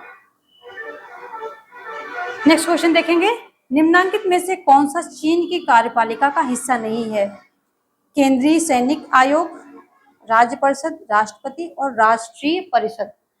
तो कौन सा नहीं है? राष्ट्रीय परिषद चीन की कार्यपालिका का हिस्सा नहीं है, जबकि केंद्रीय सैनिक आयोग, राज्य परिषद, राष्ट्रपति चीनी कार्यपालिका का हिस्सा है। तो ऑप्शन डी आपका राइट हो जाएगा। अगला है, किस राष्ट्रीय विधायिका की स्थायी समिति राष्ट्रीय संसद के साथ राज्य प्रमुख एवं सर्वोच्च न्यायालय जैसे काम भी करती है? तो ये हो जाएगा चीन की राष्ट्रीय जन कांग्रेस। ये क्या करती है? स्थायी समिति राष्ट्रीय संसद के साथ साथ सर्वोच्च न्यायालय जैसे काम भी ये करती है। आगे है, संयुक्त राज्य अमेरिका में न्यायिक पुनरावलोकन संबंध में त्रुटिपूर्ण कथन आपको देखना है। संयुक्त राज्य अमेरिका में न्यायिक पुनरावलोकन के संबंध में देखना है। इसका संविधान में संयुक्त रूप से उल्लेख नहीं है। उच्चतम न्यायालय केवल यह पुनरावलोकन करता है कि प्रक्रिया का पालन हुआ हो, न कि प्रक्रिया के सारतत्व का। संविधान का संक्षिप्त रूप इसके क्षेत्र को विस्तृत कर देता है। उच्चतम न्यायालय संविधान संशोधनों के पुनरावलोकन की उपेक्षा करता है। तो यहाँ पर कथन दो असत्य है, त्रुटिपूर्ण है। कौन सा? उच्चतम न्यायालय केवल पुनरावलोकन करता है, ना कि प्रक्रिया का पालन हुआ हो। पुनरावलोकन करता है कि प्रक्रिया का पालन हुआ हो, ना कि प्रक्रिया के सार तत्व का। तो देखो, ये बात गलत है। ये उच्चतम न्यायालय जो है पुनरावलोकन करता है कि प्रक्रिया का पालन भी हुआ है और उसके सार तत्व का भी जो है ये पुनरावलोकन करता है। जबकि अगर भारत की बात करें तो वो यहीं तक सही है। उच्चतम न्यायालय केवल यह पुनरावलोकन करता है कि प्रक्रिया का पालन हुआ है और मूल ढांचे को भंग नहीं किया गया है। सार तत्व वाली बात अमेरिका के लिए सही है, जो कि यहाँ पर नहीं बताया गया, तो इसलिए ये कथन गलत है। जबकि ऐसा होता है, वो प्रक्रिया के सार तत्व का भी पुनरावलोकन करता है। ऐसा होना चाहिए। चलिए आगे देखेंगे। ऑप्शन बी आपका जो है राइट आंसर, त्रुटिपूर्ण आंसर यही है। आगे देखेंगे, यूनाइटेड किंगडम में संसद संप्रभु है। संसद की शक्ति का क्षेत्र और अभ्यास असीमित है। यहाँ पर कथन और कारण दो दिए गए हैं और दोनों में कौन सा सही है? तो ऑप्शन ए आपका राइट हो जाएगा। ए एवं आर दोनों सत्य हैं, आर ए की सही व्याख्या है। ऑप्शन जो है ए आपका राइट हो जाएगा। दोनों ही कथन सत्य हैं। अगला है, संसदीय जनतंत्र में वास्तविक सत्ता निहित होती है। संसदीय जनतंत्र की बात हो रही है, तो वास्तविक सत्ता किसमें है? तो ये होती है राष्ट्रपति में, प्रधानमंत्री में, या फिर मंत्रिपरिषद में, या उपर्युक्त सभी में। तो ये मंत्रिपरिषद में होती है। मंत्रिपरिषद में ये होती है प्रधानमंत्री, जिसका प्रमुख होता है। आगे देखेंगे, संसदात्मक सरकार में कार्यपालिका अपने समस्त कार्यों तथा नीतियों के लिए उत्तरदायी होती है। तो संसदात्मक सरकार में राष्ट्राध्यक्ष के प्रति, लोकसभा के आधार के प्रति, न्यायपालिका के प्रति या विधायिका के प्रति। तो कार्यपालिका अपनी सभी कार्यों एवं नीतियों के लिए उत्तरदायी होती है, तो ये होती है विधायिका के प्रति। ऑप्शन डी यहाँ पर राइट हो जाएगा। पहले भी ये क्वेश्चन कर लिया है हमने, अभी करके निकले हैं, तो आपको ये आंसर आने चाहिए। आंसर करते रहिए बराबर। जितना आप आंसर करेंगे, जितना लिखेंगे, उतना आपकी फिक्सेशन होगा। निम्नलिखित में से किस देश में अर्ध राष्ट्रपति प्रणाली प्रचलित है? तो इसको हमने कई बार डिस्कस कर लिया है कि अर्ध राष्ट्रपति प्रणाली किस देश में प्रचलित है। तो ये हो जाएगा आपका answer France. Option D right हो जाएगा। आगे देखेंगे, किस देश में एक बार अध्यक्ष सदा के लिए अध्यक्ष प्रथा का अनुसरण किया जाता है? तो एक बार अध्यक्ष सदा के लिए अध्यक्ष अनुसरण कहाँ होता है? ये बी यानी कि यूके में होता है। नेक्स्ट देखेंगे, ये बहुत ही इंपॉर्टेंट क्वेश्चन है, जो कि बार बार परीक्षा में आते ही आते हैं। इनको ध्यान से देखते रहिए। मैं जल्दी कर रही हूँ आपका टाइम बचाने के लिए, लेकिन आपको इसको ध्यानपूर्वक देखना है। उच्चतम न्यायालय द्वारा न्यायिक पुनरीक्षा के अधिकार को सर्वप्रथम कहाँ स्थापित किया गया? तो देखो, न्यायिक पुनरीक्षा की बात होती है तो ये यूएसए यानी कि अमेरिका में इसको सर्वप्रथम वहां पर स्थापित किया गया है। ऑप्शन आपका यहाँ पर ए राइट हो जाएगा। नेक्स्ट देखेंगे, निम्नलिखित में से किस देश में न्यायपालिका के उल्लेखनीय हस्तक्षेप द्वारा व्यक्ति के नागरिक अधिकारों का विकास हुआ? ऑप्शन में है स्विट्जरलैंड, यूके, यूएसए, फ्रांस, ये सभी हैं। ऑप्शन सी आपका राइट हो जाएगा, यूएसए। ठीक है, यूएसए न्यायपालिका के हस्तक्षेप द्वारा नागरिक अधिकारों का विकास हुआ है। पहले यहाँ पर नागरिक अधिकार नहीं दिए गए थे। आगे देखेंगे, कौन सा अनुच्छेद संवैधानिक अदालतों की स्थापना के लिए प्रावधान करता है जो संयुक्त राज्य अमेरिका की न्यायिक शक्तियों का उपयोग करता है? तो कौन सा अनुच्छेद संवैधानिक अदालतों की स्थापना का प्रावधान करता है? यहाँ पर अनुच्छेद 2, 3, 4 एवं 5 दिए गए हैं। इसमें राइट कौन सा है वो आपको देखना है।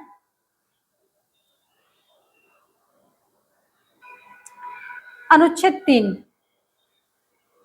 हो जाएगा। अभी देखेंगे, अनुच्छेद 3 में न्यायिक शक्तियों का जो है विश्लेषण किया गया है, व्याख्या की गई है।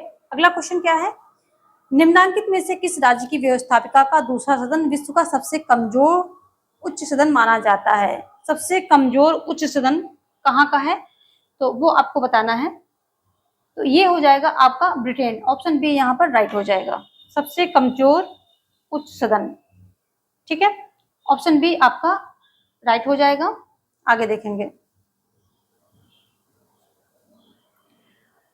संसदीय शासन प्रणाली में मंत्रिपरिषद के सदस्य सामूहिक रूप से उत्तरदायी होते हैं। किसके प्रति उत्तरदायी होते हैं मंत्रिपरिषद के सदस्य? राज्य के अध्यक्ष के प्रति, प्रधानमंत्री के प्रति, संसद के लोकप्रिय सदन के प्रति, या फिर संसद के दोनों सदनों के प्रति? ऑप्शन सी राइट हो जाएगा। देखो, अनुच्छेद 74 में क्या कहा गया है? 74 में कहा गया है कि राष्ट्रपति को सहायता और सलाह देने के लिए एक मंत्रिपरिषद होगी और जिसका प्रमुख प्रधानमंत्री होगा। और अनुच्छेद 75 के सब सेक्शन 3 में क्या कहा गया है कि मंत्रिपरिषद लोकसभा के प्रति सामूहिक रूप से उत्तरदायी होगी। ये अनुच्छेद भी पूछ लेते हैं, तो ये भी आप ध्यान रखेंगे। आगे देखेंगे, संसदीय सरकार गोपनीयता के सिद्धांत पर संचालित होती है, जिसका अभिप्राय है। तो इसका अभिप्राय क्या है? मंत्रिमंडल की बैठकों का समय तथा तिथि सार्वजनिक रूप से बताए नहीं जाते हैं। मंत्रिमंडल के सदस्य मंत्रिपरिषद की कार्यवाही से संबंधित सूचना को उजागर नहीं करते हैं। मंत्रिपरिषद विभिन्न मंत्रियों के गोपनीय सलाह करता है और निर्णय लेता है। उपरोक्त में से कोई नहीं। 4 ऑप्शन यहाँ दिए गए हैं, तो ऑप्शन यहाँ बी राइट होगा। मंत्रिमंडल के सदस्य मंत्रिपरिषद की कार्यवाही से संबंधित सूचना को उजागर नहीं करते हैं। ऑप्शन बी आपका राइट हो जाएगा। चलिए देखेंगे नेक्स्ट क्वेश्चन। संयुक्त राज्य अमेरिका के राष्ट्रीय विधानमंडल के रूप में जाना जाता है। संयुक्त राज्य अमेरिका के राष्ट्रीय विधानमंडल के रूप में कौन जाना जाता है? तो ये बहुत ही इजी क्वेश्चन है, लेकिन उतना ही इम्पोर्टेंट है। तो ये हो जाएगा कांग्रेस। इसमें 2 सदन होते हैं, प्रतिनिधि सभा और सीनेट। सीनेट उच्च सदन है। अगला देखेंगे, प्रदत्त विधायन की व्यवस्था से निम्नांकित में से किसकी शक्तियों में वृद्धि हुई है? विधायिका की, विधायनी समितियों की, नौकरशाही की, या फिर मंत्रिपरिषद की?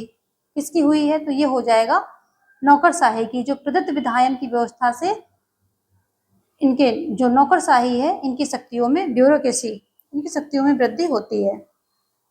आगे देखेंगे, निम्नलिखित में से किस विचारक ने व्यवसायिक हितों को प्रतिनिधित्व देने के उद्देश्य से एक राजनीतिक सदन और एक औद्योगिक सदन की स्थापना किए जाने का प्रस्ताव रखा है?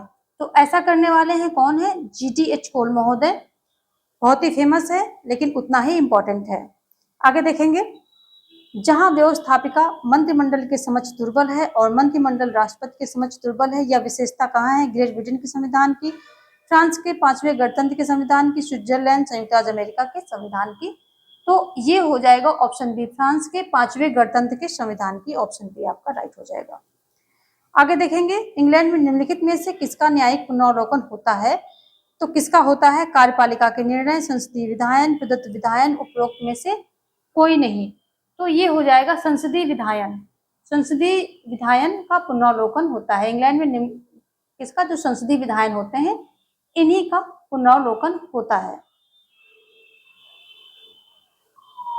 क्योंकि ब्रिटेन में क्या होता है, ब्रिटेन में जो पुनरावलोकन का प्रश्न ही नहीं उठता, वहां पर ऐसी कोई व्यवस्था नहीं है। लेकिन जब कभी उल्लंघन हो जाता है, कोई अधिनियम जो है संवैधानिक व्यवस्था के विपरीत किसी अधिनियम का निर्माण किया जाता है, तो इसे संविधान के उल्लंघन का प्रश्न नहीं उठता, वरन संविधान लचीला होने के कारण यही समझा जाता है कि संसद ने विधान में परिवर्तन कर दिया, यानी कि संसद ने जो है विधान में परिवर्तन कर दिया है, यही समझा जाता है, क्योंकि वहां पर पुनरावलोकन का व्यवस्था नहीं है।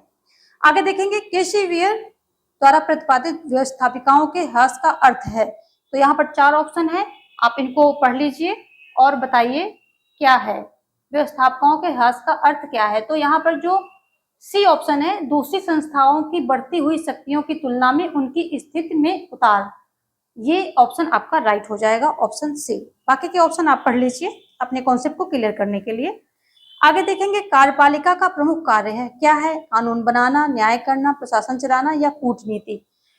4 ऑप्शन यहाँ पर दिए हैं, तो ये हो जाएगा प्रशासन करना। कार्यपालिका का प्रमुख कार्य प्रशासन चलाना होता है, और भारतीय संविधान के अनुच्छेद 52 के अनुसार भारत का एक राष्ट्रपति होगा, जबकि अनुच्छेद 53 में कहा गया है कि संघ की कार्यपालिका शक्ति राष्ट्रपति में निहित होगी, ठीक है, और वह इसका प्रयोग संविधान के अनुसार करेगा, मंत्रिमंडल के सलाह पर करेगा। ये सारी बातें उसमें दी गई हैं। आगे देखेंगे, तो यहाँ पर क्या है, प्रशासन चलाना हो जाएगा।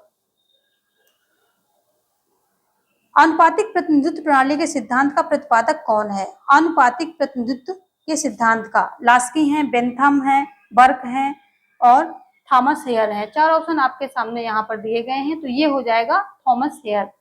इन्होंने आनुपातिक प्रतिनिधित्व प्रणाली के सिद्धांत का प्रतिपादन किया है, और हमने इस जो ये निर्वाचन पद्धतियां हैं, इनका एक संपूर्ण वीडियो मैंने बना करके डाल रखा है, देखिए आप चैनल पर विजिट कीजिए, तो सभी प्रकार की निर्वाचन पद्धतियों के बारे में डिटेल में बात की है, आप वहां जाके सारी नॉलेज ले सकते हैं।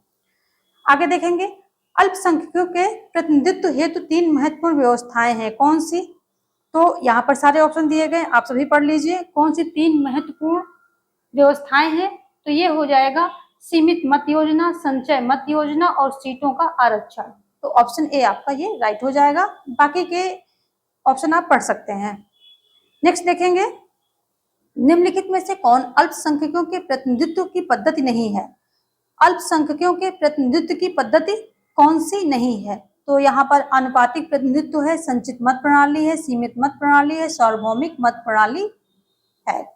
4 ऑप्शन यहाँ पर दिए गए हैं, और इसमें से आपको एक चूज करना है कि कौन सी नहीं है। तो ये हो जाएगा सार्वभौमिक मत प्रणाली, ये अल्पसंख्यकों के प्रतिनिधित्व की पद्धति नहीं हो सकती है, क्योंकि आनुपातिक प्रतिनिधित्व प्रणाली, संचित मत प्रणाली, सीमित मत प्रणाली आदि, इन सभी से अल्पसंख्यकों को कुछ ना कुछ प्रतिनिधित्व प्राप्त होता है, और सार्वभौमिक वयस्क मताधिकार प्रणाली एक सामान्य चुनाव प्रणाली है, और वर्तमान में यह भारत, अमेरिका, ब्रिटेन सहित अनेक देशों में पाई जा रही, यानी कि प्रचलित है। तो ऑप्शन डी आपका राइट होगा। नेक्स्ट देखेंगे, सूची प्रणाली के अंतर्गत प्रत्येक मतदाता क्या करता है, एक पूरी सूची को अपना मत देता है, विभिन्न सूचियों से उम्मीदवारों का चयन करता है, उम्मीदवारों में से अपनी सूची बनाता है, जिस सूची को अपना मत देता है उसमें उम्मीदवारों की प्राथमिकता इंगित करता है। 4 ऑप्शन है आपके सामने, तो यहाँ पर ए होगा, एक पूरी सूची को अपना मत दे देता है, ठीक है, ऑप्शन ए, एक पूरी सूची को अपना मत दे देता है। आगे देखेंगे, हेयर प्रणाली का तात्पर्य है, तो एकल संक्रमणी मत प्रणाली, सूची प्रणाली, संचयी प्रणाली और सामान्य बहुमत प्रणाली। तो हेयर प्रणाली का तात्पर्य क्या है, एकल संक्रमणी मत प्रणाली है। इस प्रणाली का प्रतिपादन थॉमस हेयर ने अपनी पुस्तक प्रतिनिधि का चुनाव इसमें किया था, ठीक है, तो ऑप्शन ए यहाँ पर आपका राइट हो जाएगा। अगला देखेंगे, निम्नांकित में से कौन सा शासन का प्रकार विश्व राज्य का मॉडल बन सकता है, एकात्मक सरकार, संसदीय सरकार, संघात्मक सरकार या अध्यक्षीय सरकार। तो ऑप्शन जो बी है, संघात्मक सरकार, ये विश्व राज्य का मॉडल बन सकता है, ऑप्शन यहाँ पर बी आपका राइट हो जाएगा, संघात्मक सरकार। आगे देखेंगे, निम्नलिखित में से कौन एक सार्वभौम वयस्क मताधिकार के प्रबल विरोधियों में से एक था। तो ये कौन थे, तो ये थे आपके जे.एस. मिल महोदय। जो जे.एस. मिल थे वो सार्वभौमिक वयस्क मताधिकार के प्रबल विरोधियों में से एक थे। उसने हेयर प्रणाली या आनुपातिक प्रतिनिधित्व प्रणाली का समर्थन किया, और वह स्त्रियों सहित सभी व्यक्तियों को मताधिकार प्रदान करने के पक्ष में है। उनका ये मत है कि मतदाताओं को शैक्षिक योग्यता होनी चाहिए। वह शैक्षिक योग्यता के साथ मतदाताओं की संपत्ति विषयक योग्यता पर भी बल देते हैं, तो ये सारी जो है बातें किससे, जीएस मिल से संबंधित हैं। इनका क्या मत था कि वोट गिने नहीं तोले जाने चाहिए, यानी कि जितनी जिसकी शिक्षा ज्यादा है उतना ज्यादा उसको वोट देने का अधिकार होना चाहिए, उसके पास उतने ज्यादा वोटों का अधिकार होना चाहिए। आगे देखेंगे, सूचियां दी गई हैं। First past the post system, ये यानी कि निर्वाचन पद्धतियां हैं और कहाँ कहाँ ये अप्लाई होती हैं, प्रचलित हैं कौन कौन से देश में। इन सब पे हमने एक प्रॉपर वीडियो बनाया है, तो आप वहां पर भी देख सकते हैं। यहाँ शॉर्ट में समझेंगे। First pass the post system, ये हो जाएगा यूएसए यानी कि थर्ड। ठीक है। द्वितीय मतदान प्रणाली सेकेंड बैलेट सिस्टम, ये आता है फ्रांस में, तो यहाँ आ जाएगा फर्स्ट। ठीक है। फिर आता है आपका वैकल्पिक मत प्रणाली, ये आ जाता है ऑस्ट्रेलिया में यानी कि फोर्थ। और फिर अतिरिक्त सदस्य प्रणाली, ये आता है आपका जर्मनी में यानी कि सेकेंड। तो आपका थर्ड फर्स्ट फोर्थ सेकेंड यानी कि ऑप्शन डी आपका राइट होगा। अगला है, व्यवस्थापिका को अधिक जनप्रतिनिधित्व पूर्ण बनाने के लिए जेएस मिल ने किसकी संस्तुत की। तो किसकी संस्तुत की जेएस मिल ने? ऑप्शन में है आपके अनुपातिक प्रतिनिधित्व, महिला मताधिकार, शिक्षित व्यक्तियों के लिए बहुल मताधिकार, उपर्युक्त सभी।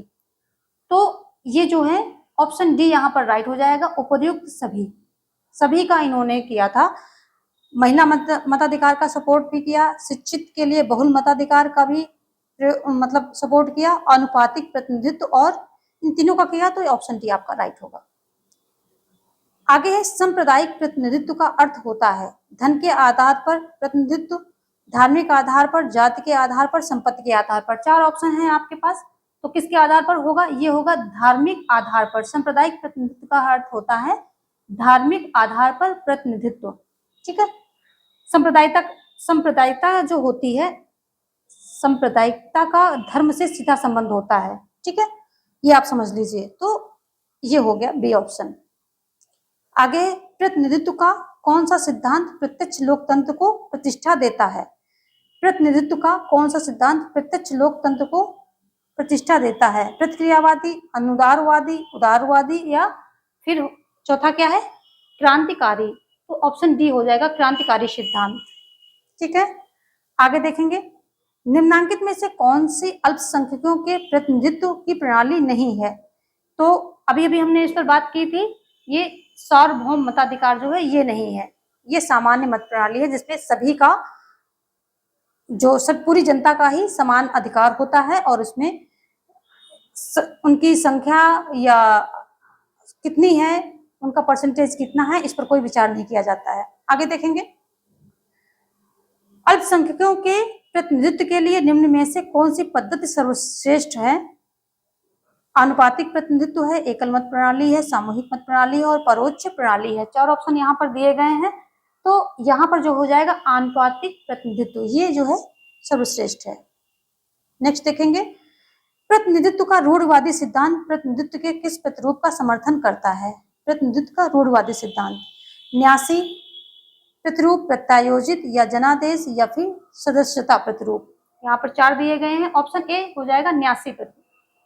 जो न्यासी प्रतिरूप है इसका समर्थन करता है। नेक्स्ट क्या है, अल्पसंख्यकों को प्रतिनिधित्व देने की निम्नलिखित में से कौन सी पद्धति नहीं है? द्वितीय मतदान प्रणाली, पृथक निर्वाचन, व्यावसायिक प्रतिनिधित्व प्रणाली, और सूची प्रणाली। तो यहाँ पर चार ऑप्शन दिए गए, सी ऑप्शन आपका राइट होगा, व्यावसायिक प्रतिनिधित्व प्रणाली। तो इसको प्रकार्यात्मक प्रतिनिधित्व भी कहा जाता है। इसमें प्रतिनिधियों का चयन का आधार समाज की व्यावसायिक संगठन होता है। ठीक है, इसे जीडीएच कोल ने इसे सच्चा व लोकतांत्रिक प्रतिनिधित्व कहा है। तो ये जो है अल्पसंख्यकों से संबंधित नहीं है। ठीक है, आगे देखेंगे, ये व्यवसायियों से संबंधित है। आगे देखेंगे, निम्नलिखित में से कौन सा एकल सदस्यीय बहुल चुनावी व्यवस्था का दोष नहीं है? एकल सदस्यीय बहुल चुनावी व्यवस्था का दोष नहीं है, पूछ रहा कौन सा नहीं है इसमें। तो यहाँ पर जो है ऑप्शन डी, सारे ऑप्शन आप पढ़ लीजिए, आपके सामने है, विजिबल है आई थिंक, इनको आप पढ़ लीजिए और आपका डी ऑप्शन राइट हो जाएगा। डी ऑप्शन क्या कह रहा है कि इस व्यवस्था में प्रतिनिधि और उनके निर्वाचन क्षेत्र के बीच जुड़ाव टूट जाता है। ठीक है, ऑप्शन डी आपका राइट हो जाएगा, बाकी के ऑप्शन आप पढ़ सकते हैं। आगे देखेंगे क्वेश्चन नंबर 200, यानी कि कल की सीरीज और आज की सीरीज को लेकर के आपने 200 क्वेश्चन देख लिए हैं और आगे भी अभी क्वेश्चन बाकी हैं। किसने कहा कि सार्वभौमिक वयस्क मताधिकार वास्तव में सार्वभौमिक नहीं है? किसने कहा है?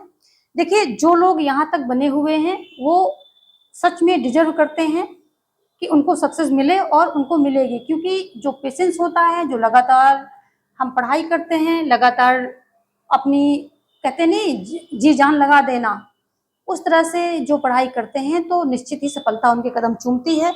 और यदि आप यहाँ तक बने हुए हैं, हर एक क्वेश्चन को आप आंसर पहले से पहले करने की कोशिश कर रहे हैं और सब चीज को, सारी बातों को लिखते हुए, समझते हुए, अपने कीवर्ड्स बनाते हुए, की नोट्स बनाते हुए चल रहे हैं, तो सफलता आपको जरूर मिलनी है। वो आप हमारे वीडियो से बनाएं या कहीं किसी और चीज से बनाएं, लेकिन पढ़ने का तरीका यही है कि जब 1 महीना रह जाता है तो आपको सिर्फ 4 से 5 घंटे की नींद लेनी है और हल्का खाना खाना है। इसके अलावा आपसे किताबें छूटनी नहीं चाहिए। नहाते खाते इधर उधर उठते बैठते हर समय आपका जो है रिवीजन चलता रहना चाहिए। यहाँ पर ऑप्शन आपका बी राइट होगा, गिलक्राइस्ट ने ऐसा कहा है। चलिए 201 पे क्वेश्चन हम पहुंच गए हैं और वही है, कारण है और रीजन है उसका। अनुपातिक प्रतिनिधित्व का साधारणतया बहुदलीय व्यवस्था से संबंध होता है। आर कह रहा है इस व्यवस्था में छोटे दलों के लिए कुछ सीट प्राप्त करना आसान होता है। तो ऑप्शन ए यहाँ पर राइट हो जाएगा। ए आर दोनों सत्य हैं तथा आर ए की सही व्याख्या है। नेक्स्ट देखेंगे, अगला है, मताधिकार का यह नियम अधिकांश देशों द्वारा अपनाया गया है। संपत्ति आधारित, आयु आधारित, शिक्षा आधारित या लिंग आधारित? तो देखो, मताधिकार का जो आधुनिक चलन है ये कैसा है? आयु आधारित है। अधिकांश राष्ट्रों में आयु आधारित मताधिकार सिद्धांत को अपनाया गया है, तो इस प्रकार आपका ऑप्शन बी राइट होगा। जापान में देख लेते हैं, ये हमारे आसपास के, जापान में 25 है, जर्मनी में कितनी है? जर्मनी में है 20, ठीक है। नॉर्वे में 23 है, आप लिख सकते हैं, नॉर्वे में 23 है।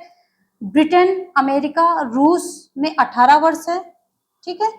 और हमारे भारतवर्ष में भी 18 वर्ष है, ये तो आप जानते हैं, जो कि 61 संविधान संशोधन से ऐसा हुआ है। और प्रारंभ में इसके पहले, इस संविधान से पहले, ये 61वें संविधान संशोधन से पहले 21 वर्ष थी। ये सारी बातें आपको पता होनी चाहिए। चलिए आगे देखेंगे, वह मतदान व्यवस्था जिसमें मतदाता किसी प्रत्याशी को एक से अधिक मत दे सकता है क्या कहलाती है? तो ऐसी मतदान व्यवस्था कौन सी होती है वो आपको बताना है। तो ये होती है संचयी मतदान, ठीक है। संचयी मतदान प्रणाली के अंतर्गत मतदाता अपने वोट को एक या एक से अधिक प्रत्याशी को भी दे सकता है। दूसरे शब्दों में अगर हम कहें तो इसके अंतर्गत मतदाता अपने वोटों को किसी एक को दे सकता है या अन्य प्रत्याशियों में भी उसको बांट सकता है, यानी कि अपने वोटों को वो बांट सकता है, ठीक है। आगे देखेंगे हम, यहाँ पर भी 2 सूची दी गई है और कूट का प्रयोग करते हुए आपको करना है। यहाँ पर जो है निर्वाचन की प्रणालियां हैं, अनुपातिक प्रतिनिधित्व प्रणाली, व्यवसायिक प्रतिनिधित्व, एक व्यक्ति एक मत, एक से अधिक मत का अधिकार। तो अनुपातिक प्रतिनिधित्व ये थॉमस हेयर अभी अभी हमने देखा, व्यवसायिक प्रतिनिधित्व अभी अभी हमने देखा कि ये जीडीएच कोल हैं, ठीक है, तो ये कोल हो जाएंगे। फिर हमने एक व्यक्ति और एक मत की बात की, तो ये जेरेमी बेंथम है, ठीक है। और एक से अधिक मत का अधिकार ये कौन वो देता है? जेम्स मिल देते हैं। जो जितना शिक्षित होगा उसको उतने ज्यादा मत का अधिकार होना चाहिए। तो हमारा क्या हो गया? 2 3 4 1, 2 3 4 1, ऑप्शन बी यहाँ पर राइट हो रहा है। चलिए आगे हम देखेंगे नेक्स्ट क्वेश्चन। अगला क्वेश्चन क्या कह रहा है कि अनुपातिक प्रतिनिधित्व की व्यवस्था का प्रस्ताव ब्रिटिश संसद में सर्वप्रथम किसने प्रस्तुत किया था? बेंथम, चार्चिल, थॉमस हेयर, एटली। अनुपातिक प्रतिनिधित्व व्यवस्था का, तो ये किसके द्वारा? अभी भी हमने बात की थॉमस हेयर के द्वारा। थॉमस हेयर, कभी थॉमस लिख के आता है, कभी थॉमस लिख के आता है, कंफ्यूज नहीं होंगे, ऑप्शन सी यहाँ पर आपका राइट है। नेक्स्ट देखेंगे, निर्वाचन की सूची प्रणाली की विशेषताएं निम्नलिखित में से कौन सी हैं? तो यहाँ चुनाव क्षेत्र एकल तथा बहुसदस्य दोनों होते हैं, ठीक है। और दूसरा कह रहा है केवल बहुसदस्य चुनाव क्षेत्र होते हैं, मतदाता व्यक्तिगत उम्मीदवार के लिए वोट डालते हैं, दल चुनाव के लिए उम्मीदवारों को पैनल बनाते हैं। और अगला है केवल बहुसदस्य चुनाव क्षेत्र होते हैं, मतदाता व्यक्तिगत उम्मीदवार के लिए वोट डालते हैं और दल चुनाव के लिए उम्मीदवारों का पैनल बनवाते हैं। तो यहाँ पर चौथा भी सही है और केवल बहुसदस्य चुनाव क्षेत्र होते हैं दूसरा भी सही है, ये दोनों सही हैं। यहाँ पर कूट दिया नहीं गया है तो आपका ऑप्शन हो जाएगा सेकंड और फोर्थ, ये आपका जो है राइट आंसर हो जाएगा सेकंड और फोर्थ। इसमें क्या होता है, जो व्यक्ति होता है वो किसी व्यक्ति विशेष को वोट ना करके पार्टी के संदर्भ में वोट करता है, ठीक है, और जो दल होते हैं वो पहले उम्मीदवारों का पैनल बनवा लेते हैं। चलिए आगे देखेंगे। निर्वाचन की सूची प्रणाली पाई जाती है, सूची प्रणाली कहाँ, यूएसए में, स्वीडन में, चीन में और फ्रांस में, कहाँ पर ये पाई जाती है? तो जो ये यूएसए में पाई जाती है। राष्ट्रपति के चुनाव के समय इसी सूची प्रणाली का उपयोग होता है, जहां पर व्यक्ति किसी व्यक्ति को वोट ना करके संपूर्ण सूची को वोट करता है या उसको करना पड़ता है, क्योंकि ये सिस्टम है। ऑप्शन ए आपका राइट होगा। आगे देखेंगे, आपको दिए गए कूट में से सही उत्तर चुनना है। आनुपातिक प्रतिनिधित्व की समान प्रणाली के कार्य में शामिल चरणों को सही क्रम में व्यवस्थित कीजिए, इनको सही क्रम में व्यवस्थित करना है आपको। ऑप्शन है सभी, यहाँ पर आप पढ़ लीजिए। तो देखो सबसे पहले यहाँ आएगा 2, प्रत्येक दल उतनी ही संख्या वाली सूची प्रस्तुत करती है जितनी सीटों पर चुनाव लड़ा जा रहा है, तो सबसे पहला हो जाएगा आपका ये, ठीक है, दूसरा हो जाएगा। उसके बाद नंबर आता है आपका सूची अनावृत अथवा संवृत हो सकती है। अनावृत सूचियों में व्यक्तिगत उम्मीदवारों की अधिमानों की मतों को इंगित करने तथा व्यक्तिगत उम्मीदवारों को मतदान की अनुमति दी जाती है, तो ये यहाँ पर 4 हो जाएगा आपका सेकंड, ठीक है। फिर उसके बाद आपका आ जाता है उम्मीदवारों को उन्हें प्राप्त मतों के क्रम में व्यवस्थित किया जाता है, तो ये हो जाएगा आपका तीसरा, ठीक है। और उसके बाद आता है आपका अवशेष अथवा बाकी मतों को उम्मीदवारों में बांट दिया जाता है, तो अवशेष अथवा बाकी मतों को उम्मीदवारों में बांट दिया जाता है, ठीक है। ये आपका हो गया लास्ट। तो ऑप्शन से यहाँ पर 2 4 1 1 3 2 4 1 3 ये आपका सही हो जाएगा।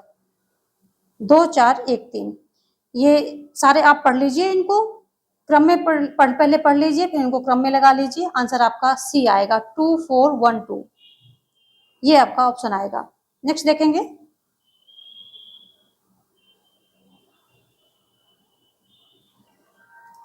तो आज के क्वेश्चन जो हम इस पीडीएफ में लिए थे वो सभी कंप्लीट हो गए हैं और ये सभी इंपॉर्टेंट क्वेश्चन हैं। जितना ज़्यादा आप इनको रिवीजन करके मेमोराइज कर लेंगे उतना अच्छा आप सटीक आंसर देने में सक्षम रहेंगे। 1-2 बार वीडियो को स्पीड पर डाल के सुन लेंगे तो ये पूरा कॉन्सेप्ट ही आपको क्लियर हो जाएगा।